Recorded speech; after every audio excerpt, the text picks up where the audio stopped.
Shalom saudaraku yang dikasihi dan diberkati Tuhan. Selamat malam, salam sejahtera buat kita semuanya. Apa kabar saudara malam hari ini?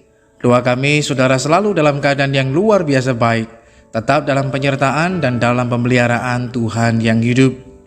Puji Tuhan, berjumpa lagi dengan saat teduh dan doa sebelum tidur malam hari ini. Saat teduh malam hari ini berjudul Penguasaan Diri yang Baik.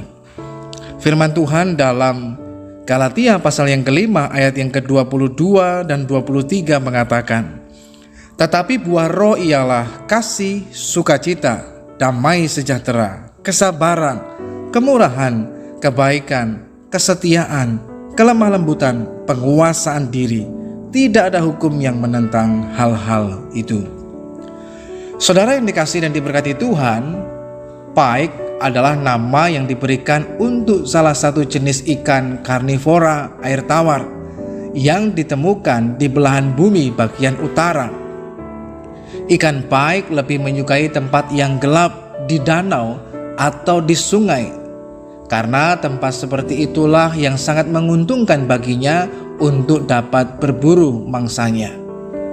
Ikan pike termasuk ikan yang besar. Ikan pike terberat yang pernah ditemukan mencapai 30 kg beratnya dan 58 inci atau sekitar 1,4 meter panjangnya. Bukan hanya berat dan panjang, tetapi di sisi lain ikan ini juga termasuk ikan yang sangat rakus.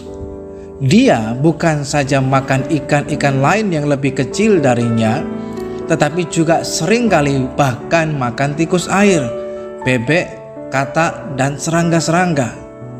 Sebagai ikan dengan insting predator dan dilengkapi dengan deretan gigi yang sangat tajam, ikan pike tidak menemukan lawan yang sepadan dengannya. Namun, suatu kali seekor ikan pike yang beratnya kurang lebih 12 pon dengan panjang 1 meter ditemukan mengambang di permukaan tambak perikanan. Penyebab kematiannya sangatlah sederhana, yaitu dia tidak sanggup menelan ikan yang menjadi mangsanya. Mungkin karena terlalu percaya diri, maka ikan pike itu mencoba menelan bulat-bulat mangsanya. Namun akibatnya sangat fatal.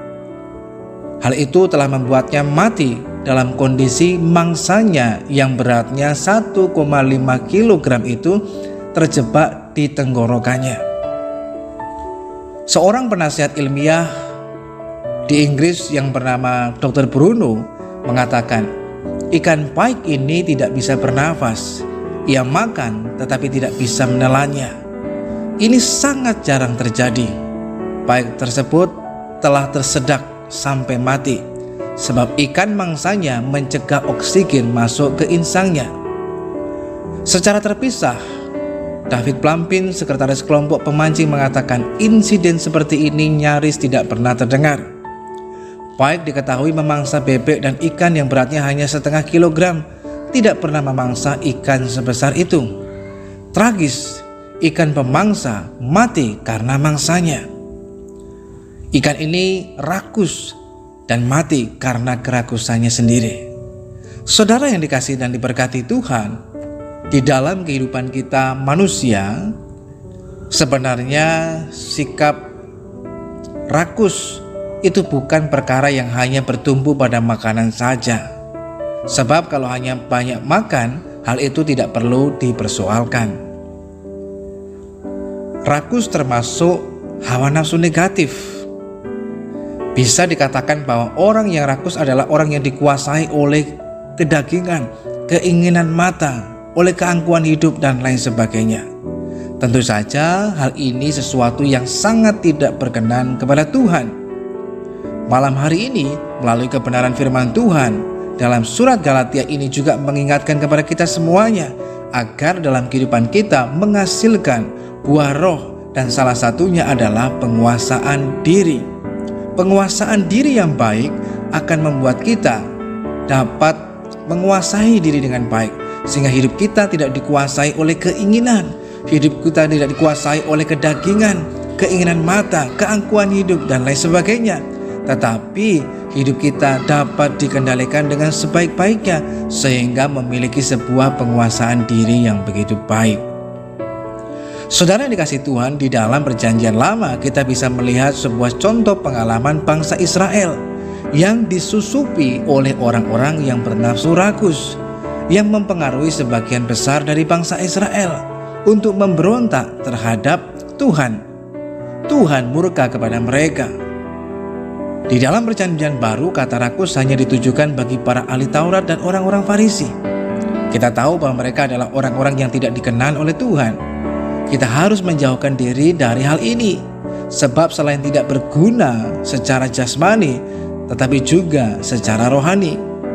Nafsu rakus membuat kita tidak bisa mengucap syukur karena kita tidak pernah berkata cukup. Selalu kita dikuasai oleh keinginan untuk lebih lagi. Sekalipun kita mungkin telah memiliki jabatan dan kedudukan, tapi bagi orang yang tidak punya penguasaan diri yang baik, maka hidupnya kemudian dikuasai oleh keinginan untuk mendapatkan yang lebih lagi. Demikian juga dengan keuangan, bahkan dengan hal yang lainnya. Orang yang tidak punya penguasaan diri yang baik tidak dapat mengucap syukur, tidak dapat merasa cukup dalam hidupnya. Bahkan bisa membuat kita menuhankan, mungkin itu perut kita, keinginan kita, dan lain sebagainya, yang pada akhirnya hanya mendatangkan sebuah ketidakbaikan dalam hidup kita. Sesuatu yang sebenarnya tidak perlu untuk kita alami. Mungkin masalah, kesulitan, bahkan mungkin hukuman dari Tuhan. Sebab itu saudaraku yang dikasih dan diberkati Tuhan, malam hari ini kita perlu belajar untuk memiliki penguasaan diri yang baik. Salah satunya adalah dengan hidup menurut roh. Artinya kita mau dipimpin oleh Roh Kudus, sehingga hidup kita tidak dipimpin atau dikuasai oleh keinginan-keinginan, namun hidup kita dipimpin oleh Roh Kudus, sehingga kita mau taat pada tuntunan dan pimpinannya. Sehingga dengan kita mau terus belajar memberi diri untuk dipimpin oleh Roh Kudus, dan kita mulai belajar untuk membiasakan diri sebuah kebiasaan yang baik untuk menguasai diri, maka kebiasaan itu akan menjadi sebuah karakter yang melekat dalam hidup kita. Sebab sesuatu yang biasa kita lakukan akan menjadi sebuah kebiasaan, dan bila kita terus melakukannya, hal itu akan berubah menjadi karakter yang melekat dalam hidup kita, dan hal itu juga akan menentukan masa depan kita. Oleh karenanya, mari belajar membiasakan diri untuk punya yang namanya penguasaan diri. Penguasaan diri, salah satu contoh sederhananya adalah dengan mengucap syukur kepada Tuhan untuk segala sesuatu yang telah kita miliki, yang ada pada kita, tanpa perlu kita iri hati, sehingga hal itu akan membuat kita dapat menikmati semua kebaikan Tuhan.